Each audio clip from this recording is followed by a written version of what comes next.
નમસ્કાર મિત્રો, મારી યુટ્યુબ ચેનલમાં આપનું હાર્દિક સ્વાગત છે. વિડીયોની શરૂઆત કરતાં પહેલાં જો મિત્રો નવા હોય તો ચેનલને સબસ્ક્રાઈબ કરવાનું ભૂલતા નહીં. આજે આપણે વાત કરીશું ધોરણ 11 વિષય ચિત્રકલા ડ્રોઈંગમાં પાઠ નંબર 2 સિંધુ સંસ્કૃતિની કલા ઇન્ડસ વેલી સિવિલાઇઝેશન.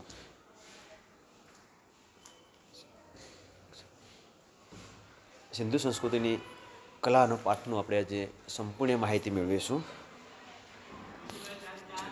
ઈસવીસન પૂર્વે 3000થી ઈસવીસન પૂર્વે 1700.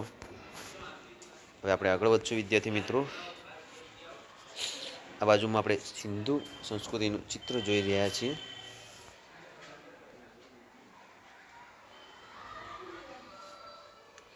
સિંધુ સંસ્કૃતિ એટલે સિંધુ નદીના તટ પ્રદેશમાં વિકસેલી સંસ્કૃતિ. પ્રાચીન સંસ્કૃતિનો વિકાસ ખાસ કરીને નદીઓના કિનારે જ થયો હતો, કારણ કે અગ્નિની શોધ થયા પછી માનવે ખેતી શરૂ કરી હતી. ખેતી માટે નદીનું પાણી ખૂબ જ ઉપયોગી હતું. તેથી માનવ પર્વતોની ગુફાઓ છોડીને નદી કિનારે વસવાટ કરતો થયો. આમ નદી લોકમાતા ગણવા લાગી અને નદી કિનારાના મેદાનો લોક સંસ્કૃતિના પ્રાણા બન્યા. પથ્થર યુગ આપણે જાણીએ છીએ કે મિત્રો અત્યારે ઘણા બધા સિટીઓ અને ગામડાઓ પણ અત્યારે વિકસિત હશે એ નદીના કિનારે જ વિકસિત હશે. પથ્થર યુગથી આજ સુધી આપણે કરેલા વિકાસોમાં માણસની સર્જનાત્મકતાની પ્રવૃત્તિનો પરિચય થયા છે. ગુફામાં રહેતો માણસ આજે આલિશાન બહુમાળી અનેક સુખ સાહેબીના સાધનો ધરાવતી ઇમારતોમાં રહેતો થયો છે.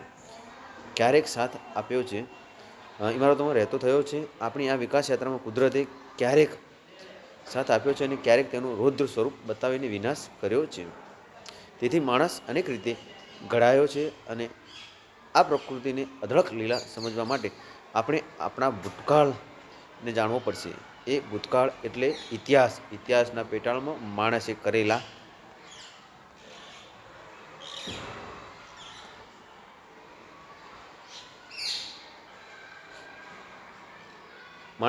નવસર્જન અને કુદરતે આપેલી થપાટોનો આબેહૂબ ચિત્રણ થયેલ છે. હજારો વર્ષથી પૃથ્વીના પેટાળમાં થતી હલચલ હંમેશા તેની રીતે નવસર્જન અને વિસર્જન સાક્ષી રહી છે. ક્યારેક પૃથ્વીના પેટાળને ખોદતા કે ક્યારેક કુદરતી ઉથલાપથલીને દટાઈ ગયેલી ઇમારતો, નગરો અને ખનિજ દ્રવ્યો આપણા ભવ્ય ભૂતકાળની પ્રતીતિ કરાવે છે. આપણે આ જોઈ રહ્યા છીએ સિંધુ સંસ્કૃતિ કે સુવિકસિત નગર રચના. પહેલાંની નગર રચના કેવી હતી એનું આપણે ચિત્ર જોઈ રહ્યા છીએ મિત્રો. આગળ વધીએ આપણે ત્યારે કરાવે છે સિંધુ ખીણમાં થયેલા માનવ વિકાસના ઇતિહાસને આપણે આ પ્રકરણમાં સમજવા પ્રયત્ન કરવાનો છે મિત્રો.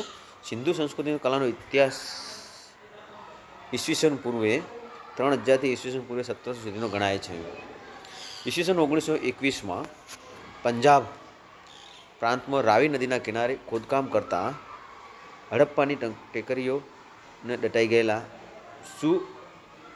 આયોજિત નગરજનો અવશેષો મળ્યા છે.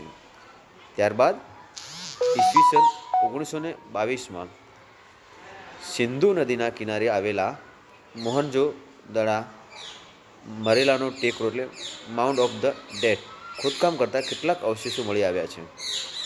આ અવશેષો ઉપરથી આ સ્થળે ઉપરથી જગતની મિસર, મેસોપોટેમિયાની સંસ્કૃતિ જેવી એક સુવિકસિત પ્રાચીન નગર સંસ્કૃતિ ઉદય પામી હતી. તેનો ભવ્ય ભૂતકાળ કે એવો ગૌરવશાળી હતો તેનો અંદાજ લગાવી શકાય છે. આ સંસ્કૃતિના પ્રમુખ કેન્દ્રો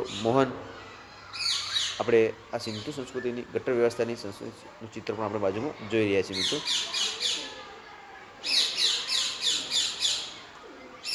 મોહનજો-દડો, કાલીબંગા અને લોથલ અને ધોલાવીરા અને હડપ્પા છે. સિંધુ સંસ્કૃતિ જગતની મહાન સંસ્કૃતિની એક અને પૂર્ણ રીતે વિકાસ પામેલી સંસ્કૃતિ હતી. તેમાંથી મળેલા કલાના નમૂનાઓ જોતા તેની પહેલાં પણ કલા અને સંસ્કૃતિનો વિકાસ કેટલો ભવ્ય હતો તેનો પરિચય થાય છે.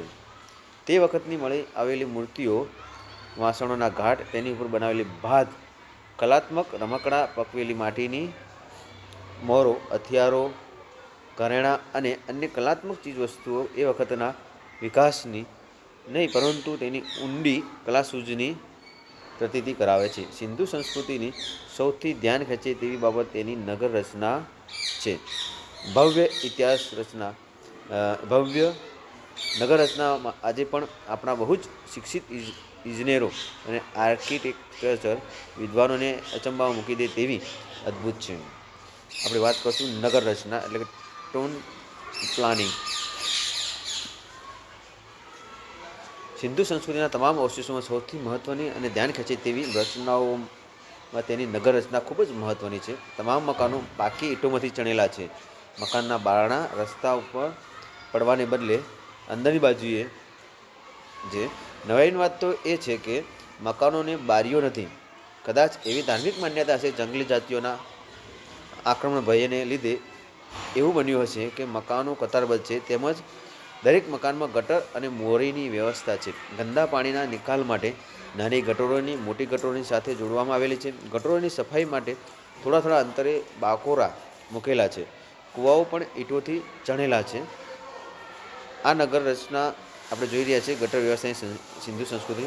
આ નગર રચનામાં આજના આધુનિક સજાગ તંત્રને આંબી જાય તેવી સુવ્યવસ્થિત રસ્તાઓનું આયોજન થયેલું જોવા મળે છે. નાના રસ્તાઓ મોટા રસ્તાઓ કાટખૂણે જોડાયેલા છે, જેથી રસ્તાઓ ચોકમાંથી જોતા ચારે બાજુ જોઈ શકાય તેવા સીધા રસ્તાઓ જોતા આ નગરનું વહીવટી તંત્ર કેટલું જાગૃત હશે તેનો ખ્યાલ આવે છે. આપણે જોઈ રહ્યા છીએ જાહેર સ્નાનાગાર એટલે સિંધુ સંસ્કૃતિનું જાહેર સ્નાનાગાર પબ્લિક બાથ. સિંધુ સંસ્કૃતિના અવશેષોમાં એક સુંદર સ્નાનાગાર પણ જોવા મળ્યું છે. ખોદકામ કરતા આ જાહેર સ્નાનાગાર લગભગ 7.5 મીટર ઊંડું અને 12 મીટર પહોળું છે, એટલે કે 17.5 મીટર લાંબુ છે. આથી પાણી સુધી જવા માટે ચારે બાજુ સુંદર પથ્થરોથી બનેલા પગથિયા છે. વળી સ્નાન કર્યા પછી કપડાં બદલવા માટે નાની નાની ઓરડીઓ પણ જોવા મળે છે. સ્નાનાગારમાંથી ગંદા પાણીના નિકાલ માટે તળિયે બાકોરા અને નવું પાણી ભરવા માટે નાળાની વ્યવસ્થા છે. આ સ્નાનાગારમાં ઉપયોગ પ્રસંગોપાત ધાર્મિક અને કે સામાજિક મેળાવડા વખતે સમૂહમાં સ્નાન કરવા માટે થતો હશે તેમ લાગે છે. ત્યાંના લોકો કલા અને સ્વચ્છતાના ઉપાસક હશે તેની પ્રતીતિ સ્નાનાગાર જોઈને થાય છે. માટીના વાસણો ઉપરની ચિત્રકલા. સિંધુ સંસ્કૃતિમાંથી મળેલા અવશેષો માટીના વાસણો પર કરેલા ચિત્રકામ બેનમૂન છે. આ માટીના વાસણો ઉપર ફૂલ પાનના આકારોવાળી ભાત રચના જોવા મળે છે. ભૌમિતિક આકારોવાળી અને ક્યાંક અનિયમિત આકારોવાળી પુનરાવર્તનયુક્ત ભાત રચના વાસણોને કલાત્મક ઓપ આપે છે. પકવેલી માટીની તકતીઓ અથવા ખડી મુદ્રાઓ બાકેટ ક્લિયર. સિંધુ ખીણની સંસ્કૃતિનો અભ્યાસ કરતા આપણા મીમાંસકાઓએ નોંધ્યું છે કે અહીંના અવશેષો માટીની તકતીઓ ખડી મુદ્રાઓ પણ મળી આવી છે. તકતીઓ ઉપર પ્રાણીઓ અને માનવીના આકારો ઉપસાવેલા છે, જેમાં બળદ, ઘોડા, વાઘ, હાથી વગેરે પ્રાણીઓના આકારો વગેરે વિશેષ જોવા મળે છે. આ જે આપણે આ તકતીઓની વાત કરી એ આપણે જોઈ રહ્યા છીએ વિદ્યાર્થી મિત્રો. માટીની તકતીઓ.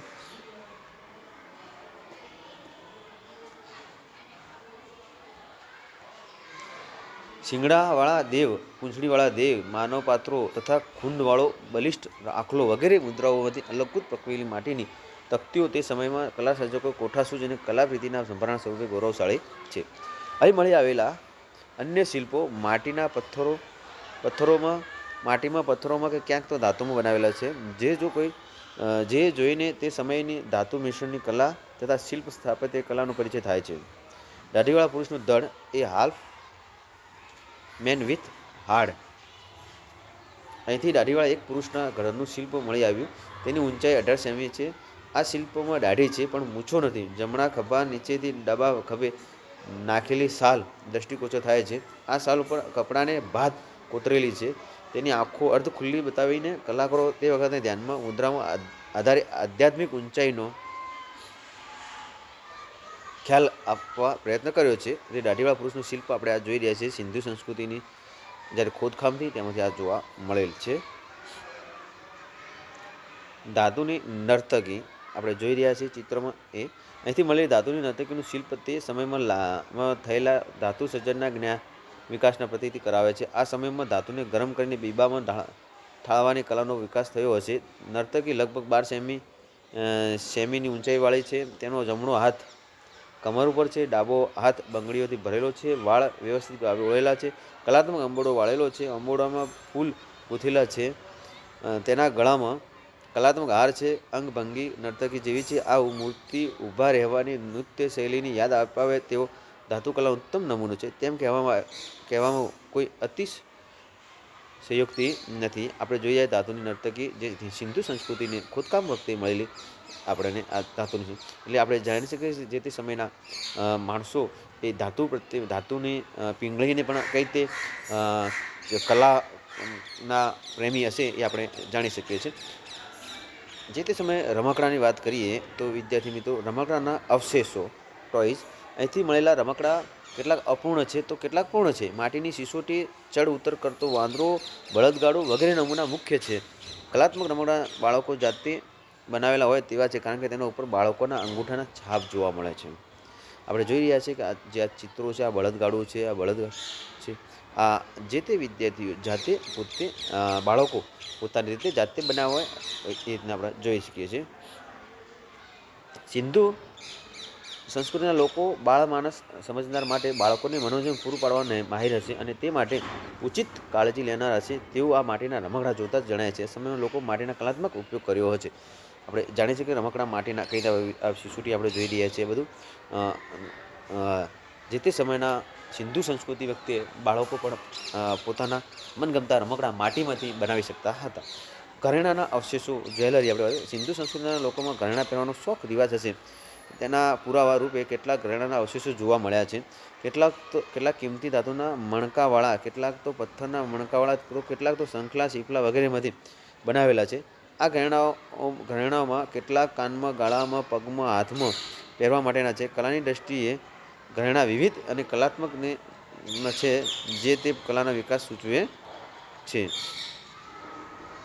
આપણે આ જોઈ રહ્યા છીએ જે આપણે ઘરેણાની વાત કરતા હતા વિદ્યાર્થી મિત્રો. આ ઘરેણા છે જે આપણે સિંધુ સંસ્કૃતિની અવશેષોમાંથી મળી આવ્યા છે. જો વિદ્યાર્થી મિત્રો ચેનલને સબસ્ક્રાઈબ ન કરી હોય તો સબસ્ક્રાઈબ કરવાનું ભૂલતા નહીં. શેર કરો, કોમેન્ટ કરો.